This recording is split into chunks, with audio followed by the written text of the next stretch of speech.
Utenos senoji pašto stotis. Sankt Peterburgas Varšuva, traktų vidurys. Utenos senoji pašto stotis seniausias iki šių dienų išlikęs Utenos miesto architektūros paminklas. Pirmosios klasės arklių pašto stoties pastatų kompleksas statytas XIX amžiaus pradžioje. Pašto stotyje buvo keleivių laukiamasis, pašto tarnybos ir nakvynės patalpos. Pašto ūkiniuose pastatuose buvo laikyta iki 30 arklių, ratinėje stovėjo pašto karietos, keleivių diližanai, greitieji tarantasai. XIX amžiuje Utenos pašto stotyje lankėsi Rusijos caras Nikolajus I su sūnumi Aleksandru, o arklius keitė garsus prancūzų rašytojas Honoré de Balzacas.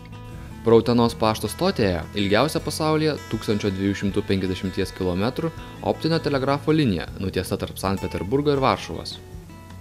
Paštas stotyje veikė iki 1992 metų, kol senieji rūmai buvo perduoti Utenos dailės mokyklai, kuri šiuose patalpose įsikūrusi iki šiol.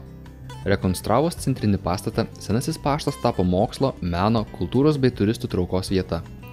Mokykloje įkurta Utenos krašto profesionaliojo meno galerija, vaikų ir jaunimo kūrybos ekspozicija, moderni piešimo, teatro vaidybos klasė.